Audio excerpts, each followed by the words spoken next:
Nah, ketika kita produksi yang harus kita perhatikan, pertama, sebelum produksi bahan baku. Jadi kita bisa bikin produksi apapun dengan berbagai macam bahan baku.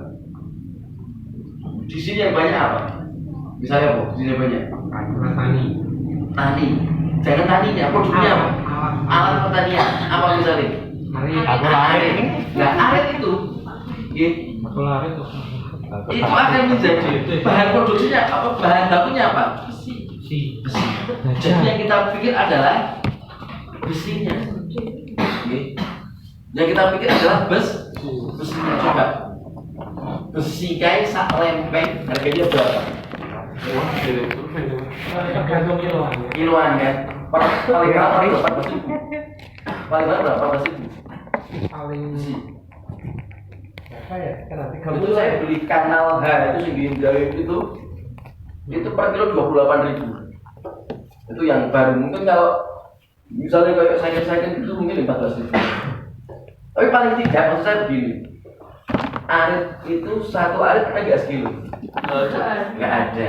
Harganya berapa? 60-70. 60 sampai 70. Padahal harga besi kanal yang paling bagus itu dari baja itu cuma 28. Berapa kali lipatnya? Pabrik kok yang salah ini paten. Berarti yang kita nilai apa? Yang dinilai apanya? Proses produksi. Proses. Kalau pertanian di Magelang tuh yang dulu ada namanya tela-tela. Ada namanya tela. Bahan pokoknya apa? Tela. Di sini tela sekilo berapa? Tela ini 3.000, Pak. 3.000 sekilo. Itu tela-tela di Magelang sekarang 1 on. 1 on. Setengah on itu 5.000 tela-tela itu. Kasih shopping bag itu kayak kertas itu setengah on 5.000. Nek 1 on 10.000. Nek sekilo 100.000. Padahal ini sekilo nih.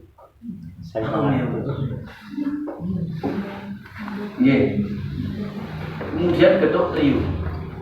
Satu bungkus itu enggak ada 1/4 kilo, paling cuma 2 on. Harganya berapa? 60.000. Getuk trio itu. Padahal getuk itu asalnya sego. Triping. Si ada triping gitu. Nah, triping telok. Harganya sama telurnya 3.000. Per kilo berapa itu triping telur itu? Nah, ini yang saya maksud dengan produksi. Jadi yang penting adalah bahan baku. Pemilihan bahan baku dalam produksi sangat menentukan dari hasil produksi. Jenengan mau bikin getuk, getuk ini sing digawe getuk iki kudune telo sing telo jenis A, bisa begitu. Pengen gawe triping, telonya harus telo sing jenis B. Pengen gawe arit, maka besi yang digunakan untuk arit sing apik ada besi yang jenisnya gitu. Pemilihan bahan baku sangat menentukan hasil produksi. Maka ketika nanti jenengan mau berwirausaha harus betul-betul memperhatikan produksinya apa, bahan bakunya apa. Yang kedua adalah SDM. Meskipun bahan bakunya bagus, kalau dipegang di tangan yang tidak terampil, tidak mempunyai skill, tidak mempunyai kepegawaian, hasilnya juga akan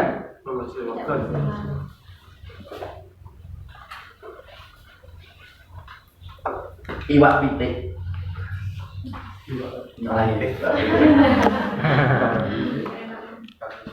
Sing satu orang yang memang ahli masak, memang ahli. Yang satu orang tidak ahli masak. Mungkin pernah ada yang ke daerah Jogja, ada rumah makan di Jamuran. Ya, kuwi jamur rasane iso kaya iwak. Padahal kan dia pandai mengolahnya, sehingga apa? Rego jamur di betul setara dengan harga daging. Sing jamur iki sekilo paling cuma 5.000 atau 6.000 bisa dijual koyo rego ayam bisa harga 50 sampai 60.000. Sehingga bahwa SDM itu juga sehingga ketika nanti jenengan berwirausaha kok golek karyawan, yuk lihat dia punya piawaian atau tidak, SDM-nya mencukupi atau tidak.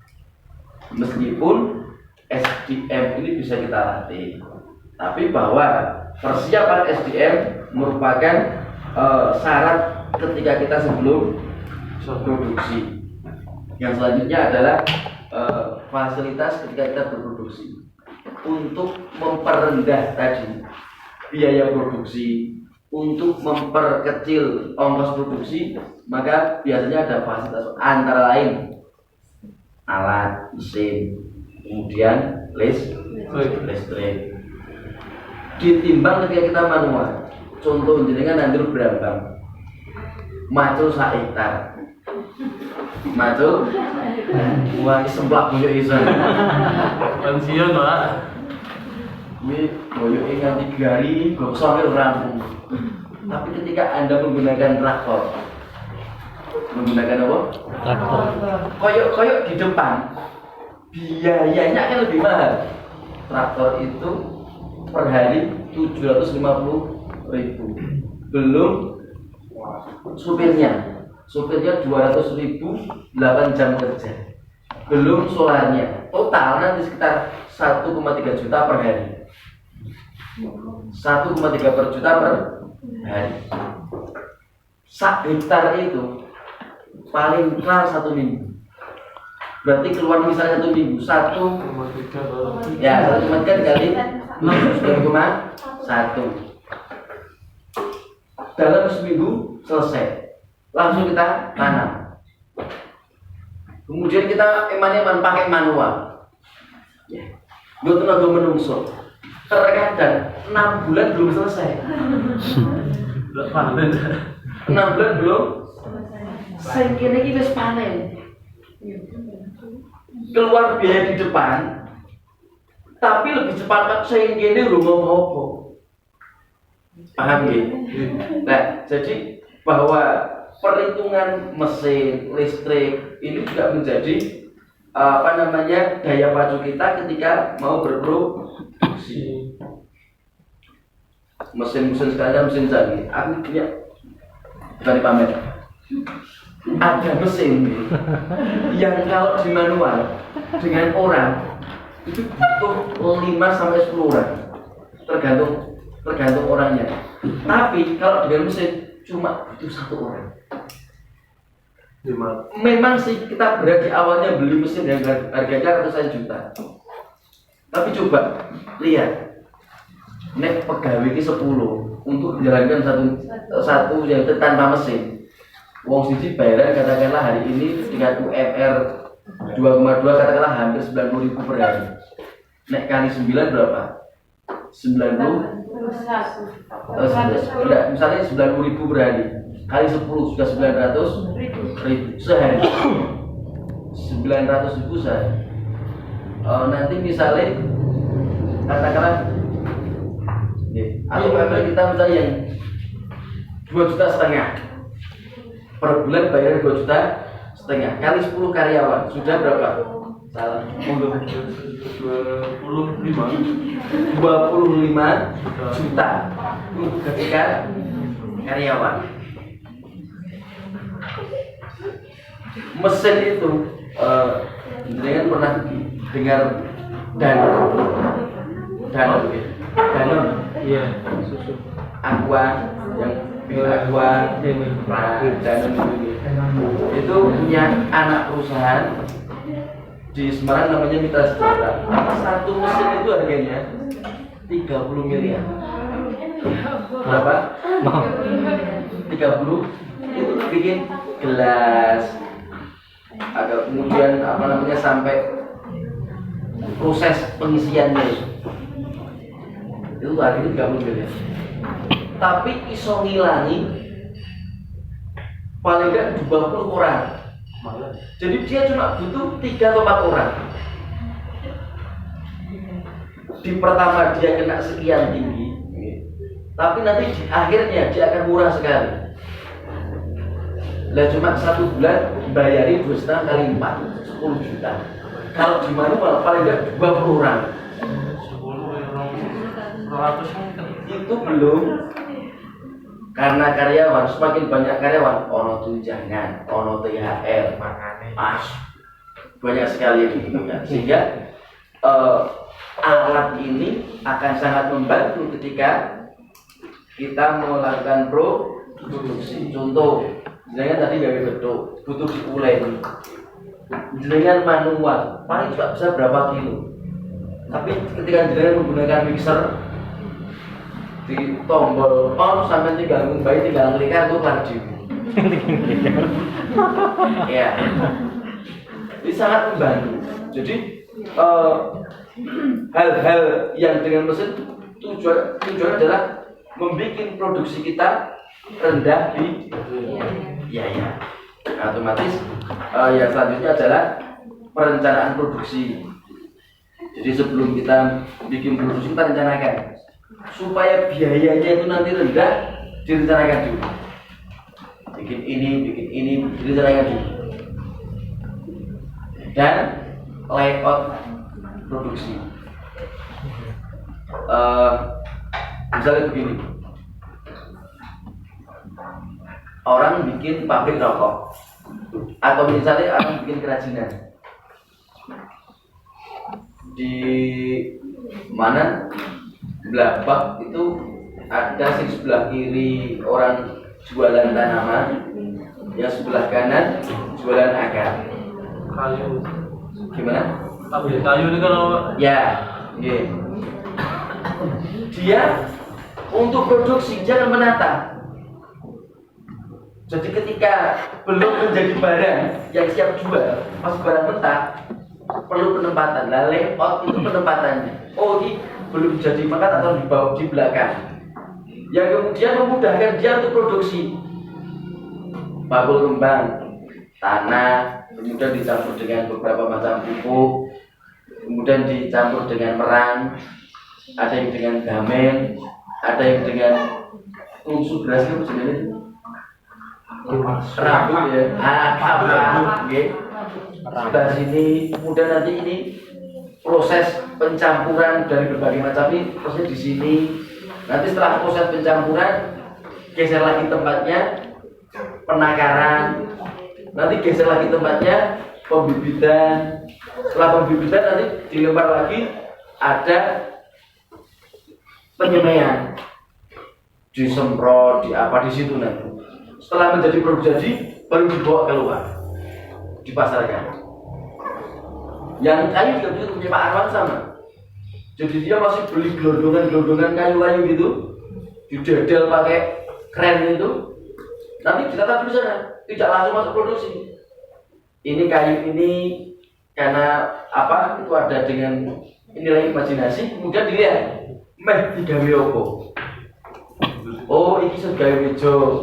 Dari ini, oh gawe kursi. Oh ini bisa dibikin patung. Nah, nanti kan di sana ada si patung gitu, jenengan kan ada itu. Nah, ini Pak Arwan kan ada yang patung kayak itu. Nah, lebih telat nih,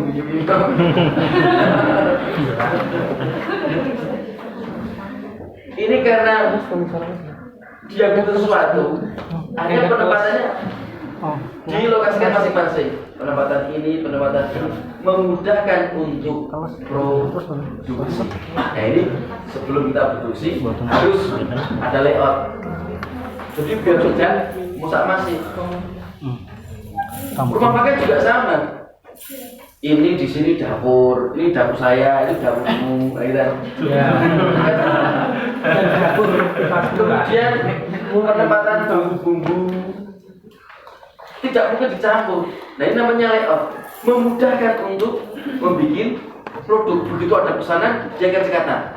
Ini uyah, ini bumbu masak, ini gula, sehingga orang keliru. Wong tuku teh, dikai uyah lah keliru. penempatan layout sangat ya ketika kita dalam bidang produksi itu beberapa hal yang kita butuhkan sebelum produksi dan berapa sekarang? Seperempat. Waduh, nggak ada panas. Belum. Aman. Oke, selanjutnya adalah selama produksi. Tadi yang kita butuhkan sebelum produksi. Selama produksi yang kita butuhkan pertama adalah pengecekan secara berkala. Jadi produksi tidak boleh kita lengah. Misalnya tadi masak, yang kita masukkan secara teori misalnya berambang dulu atau bawang dulu sampai keluar aroma yang harum. Setelah aromanya harum baru ditambahi bumbu. Nanti bumbu masuk baru. Nah itu harus dimak satu persatu. Ketika jenengan nanti bikin produksi apapun juga sama.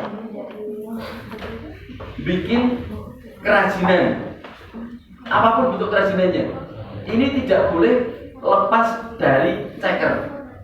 Makanya di depan pabrik itu nanti ada namanya tukang cek. Ceker itu ada. Finishing. Tiap bukan finishing. Setelah finishing. Sebelum finishing. Jadi ya quality control. Jadi checker, quality control. Itu gunanya untuk apa? Agar produksi kita bisa stabil. Misalnya yang menggunakan warna. Misalnya kayak pabrik ini. Dia akan berupaya warna merah ini akan warnanya semacam ini terus, tidak berubah. Nah, ketika warnanya berubah, maka tugasnya quality control untuk melihat ini. Kemudian orang yang bikin pabrik meja, dia juga sama akan melihat fasilitas kualitas meja ini secara seksama. Ono pakune sing jerungan murah, ono kayu kurang halus enggak. Karena nanti ini akan menentukan semakin bagus kualitasnya, semakin tinggi nilai jualnya. Jadi ketika produknya bagus, kita mampu jual dengan nilai tinggi. Tadi bodoh-bodoh gawe arit, sing siji bahane misalnya saka besi pir misalnya, besi pir, yang satu market besi misalnya besi real atau besi apalah gitu. Nanti hasilnya ketika misalnya kok bagus dengan pir, maka bisa dijual dengan harga lebih tinggi. Nah, jadi optimalisasi ini akan menentukan nilai, bukan harga jual, tapi bisa menentukan nilai jual. Kalau harga jual nanti kita akan ngomong di pasaran. Kemudian yang dilihat selanjutnya adalah pengendalian produksi. Biasanya dikaitkan dengan jumlah stok, jumlah barang. Pabrik tikar itu dia kan bikinnya kan nggak cuma satu model. Tikar itu mungkin ada yang bergambar burung, ada yang bergambar pohon, ada yang bergambar artis, mungkin begitu. Ada yang bergambar mobil dan sebagainya. Seorang produsen akan melihat apa yang dibutuhkan. Oh, sing gek laris saiki tikar sing modelnya berbentuk hewan. Nanti tim kreatifnya akan bikin. Hari ini kita bikin tikar gambarnya gambar burung. Besok bikin tikar yang bergambar macan. Besok bikin tikar lagi yang bergambar. Nah, dia akan lihat itu. Sehingga ketika produksi, saya tak butuh iki stoknya ini toh. Menghindari apa? Pembikinan produksi yang menumpuk. Gambar ketek rapayu, itu gambar ketek terus. Aku paling segawe kayak. Sudah bener butek pasti. Buat kalau rapayu kok di. Saya kayu harusnya digawe gitu nih. Nah, ini adalah fungsi selama kita ngecek di dalam produksi. Oke. Jadi dalam produksi harus dilihat sebelum dan selama sebelum yang dibutuhkan tadi beberapa hal, selama produksi yang paling penting adalah cekernya. Baru kita ngomong pemasaran. Ini pemasaran itu juga sakjane gampang-gampang, tapi juga yo angel. Karena apa hubungannya dengan barang hidup? Kalau barang mati pena. Ada dengan barang hidup. Pertama adalah pemasaran. Fungsi pemasaran. Kenapa sih pemasaran itu menjadi hal yang sangat menentukan di dalam usaha? Jadi menurut saya produk jelek pun terkadang bisa tertutupi dengan marketing yang bagus. Meskipun produknya kurang karena sang pemasar nanti akan tahu. Contoh, ada centong. Ini centong kualitas A, kualitas B, kualitas C. Kita yang bikin centong rata HP, kok kualitasnya E. Kita punya pemasar yang bagus, kita akan tahu, oh lah nek centong E ini paling di Kucingan gitu tuh. Atau mungkin kita tahu tempatnya menjual di mana, kita tahu. Meskipun centongnya ini centong orang apik. Nah, keuntungan kita kalau pemasaran nek centong seapik bisa mempunyai daya nilai yang tadi yang menjadi tinggi. Wah, nek centong koyo ini nek didol ning Kucingan payu 5.000, nek didol ning hotel payu kan berbeda dengan centong yang sama. Tapi kan apa? Centong kita bisa masuk ke hotel. Daripada didol ning Kucingan, lebih baik dijual ke hotel. Podo-podo centong. Fungsinya pemasaran gitu. Jadi bisa menutup kelemahan-kelemahan produksi. Tapi tidak selamanya nih. Karena bahwa kualitas produksi ini yang harusnya penting, cuma bisa tertutupi dengan pemasaran. Begitu juga pemasar itu akan lebih mudah ketika memasarkan produk yang daripada memasarkan produk yang ya. Jadi fungsinya itu. Yang kedua adalah melihat segmen pasar waktu. Seorang pemasar, misalnya ada sales, kita produsen, produsen. Untuk mengetahui kebutuhan yang di pasar itu apa, kita lihat dari orang pemasar, sales tadi. Kita dapat informasi dari sana. Wah, di daerah Grabak, saya mulai nandur Grabak.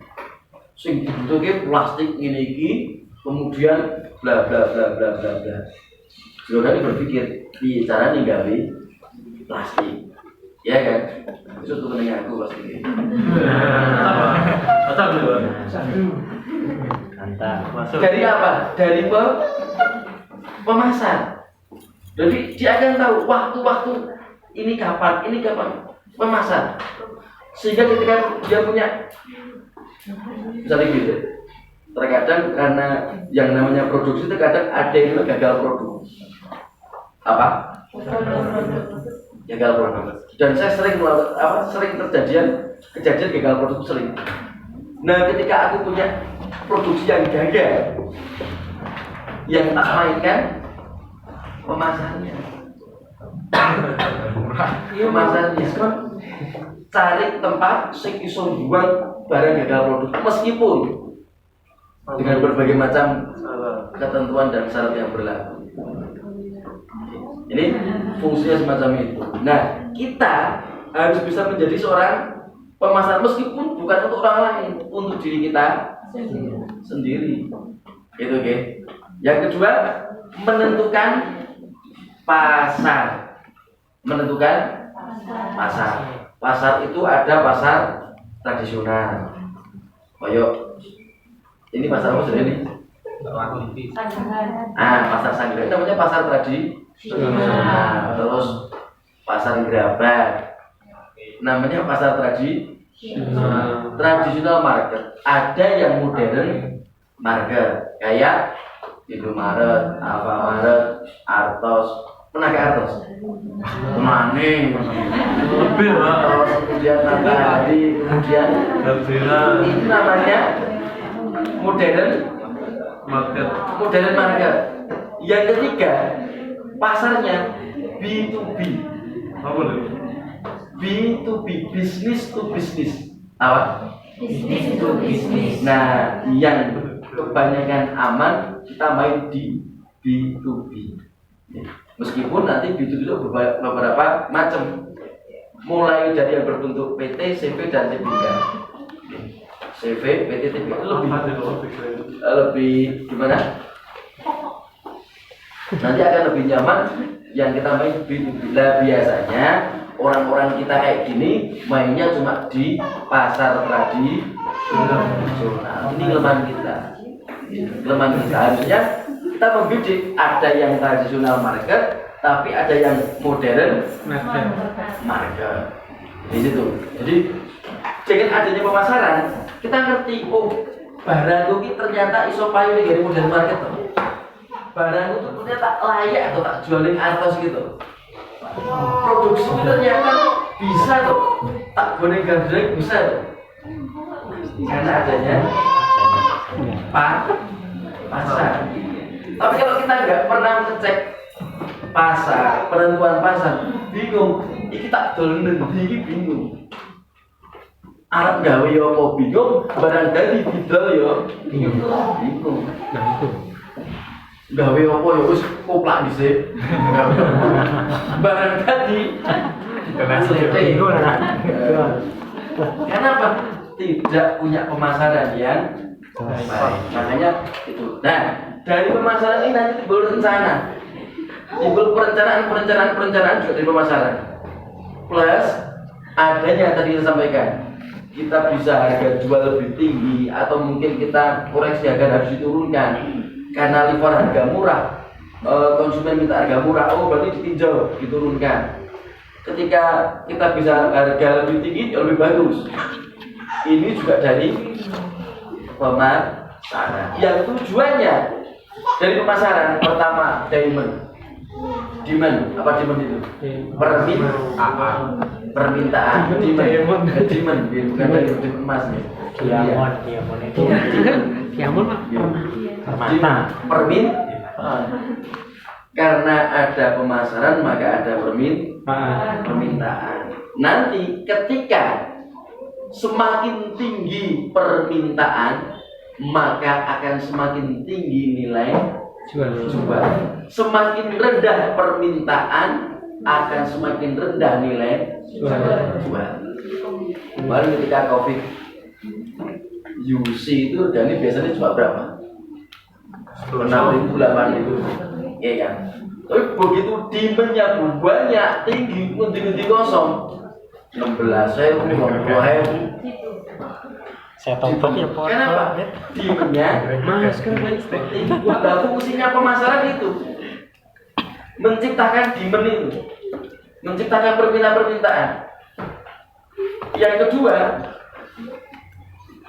pemasaran ini menciptakan base customer, pelanggan yang baik, pelanggan yang bagus. Tadi saya sampaikan bahwa harga itu berturut-turut, tapi yang terpenting adalah hubungan. Ketika kita punya kedekatan dengan pelanggan, dagang itu nanti pasti yang namanya harga fluktuasi. Terkadang ada naik, terkadang ada turun. Dulu ada nggak pernah turun bensin. Mudah, Rokok. gila. Itu jarang sekali turun. Tapi yang lain, yos, nggak ramu nggak, dua gedang nunggu. Dong medut. Nah, ketika harga turun Terus rock. katakanlah begini, hari ini kita produksi otomatis tadi nih sesuk, ya enggak? hari ini kita produksi, otomatis jadinya besok. Apalagi kita beli bahan dalam jumlah banyak.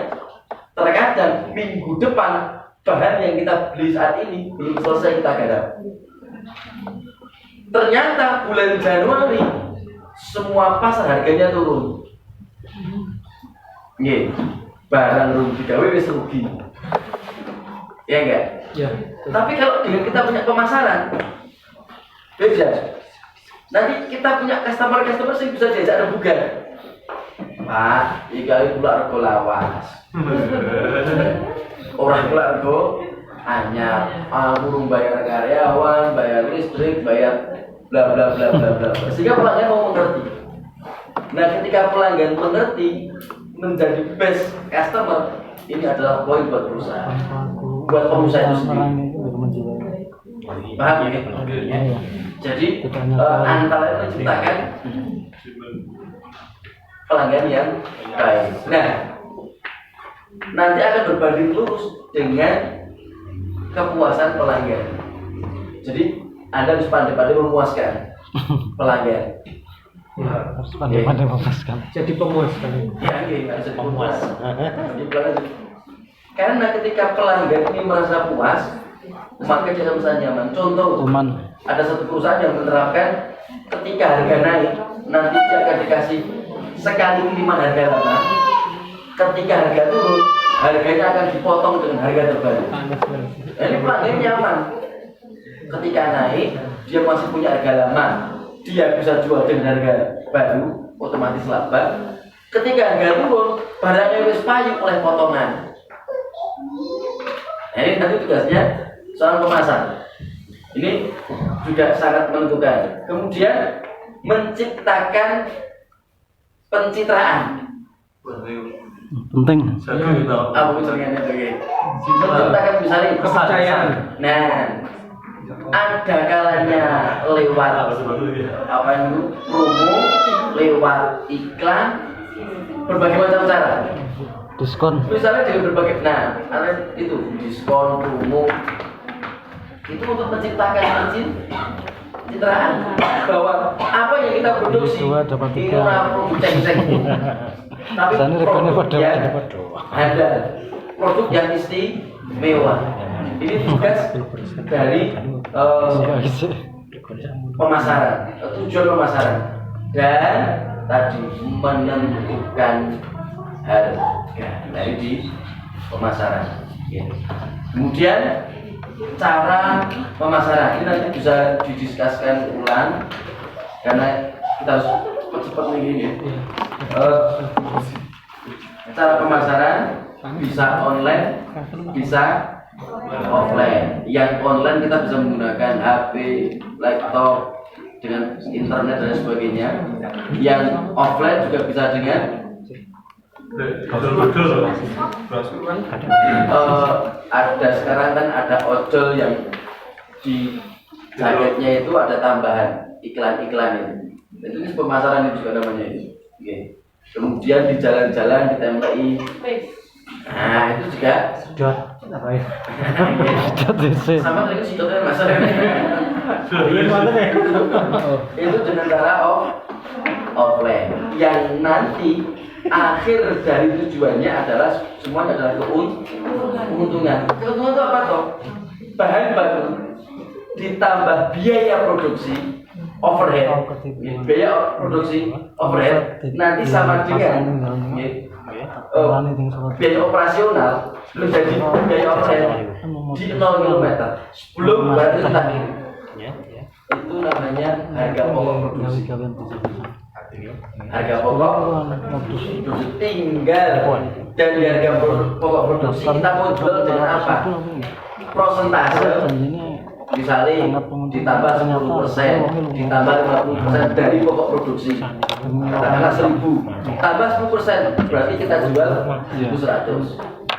Atau mungkin bukan dengan persentase 1.000 tambahnya 500, 1.500.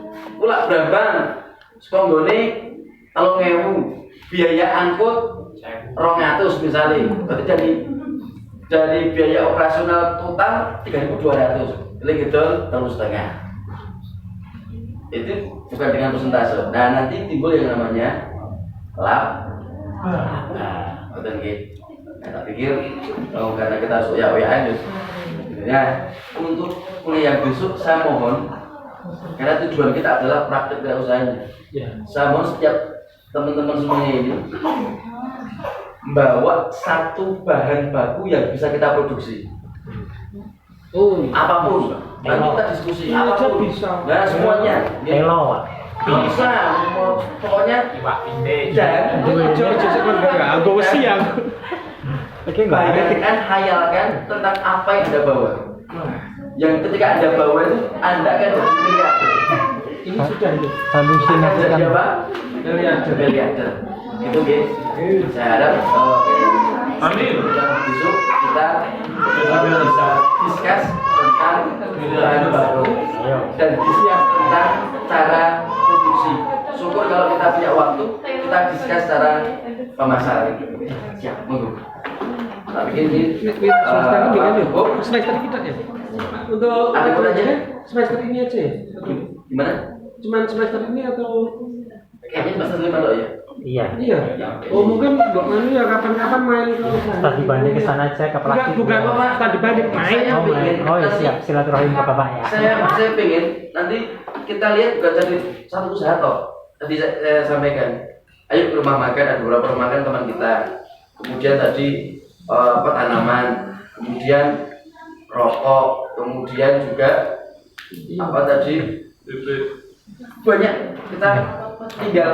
Makanya Inspirasi. saya ingin nanti ketika minggu kita pertemuan ke depan, ayo bawa contoh bahan baku yang bisa kita olah. Kita diskusikan, kita diskusikan cara bikinnya. Nanti dari diskusi itu dia punya beberapa apa namanya pemikiran menjadi seorang. Oke, ada bertanya lagi? Siap.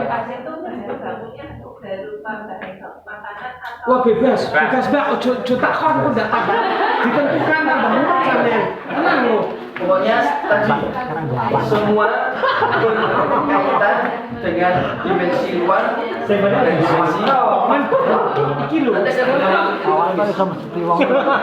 bebas. Orang pada lihat itu pak. Ada lagi pertanyaan? Masuk banget. Karena bahan baku itu nanti syarat utama. Iya. Khusus bahan produksi syarat utama. Ada lagi yang mau tanya? Apa tuh? Kalau tidak, saya pikir ini cukup. Terima kasih perhatiannya. Saya cukup. Akhir kalam. Wassalam. Akhir kalam. Assalamualaikum warahmatullahi wabarakatuh. Waalaikumsalam warahmatullahi wabarakatuh.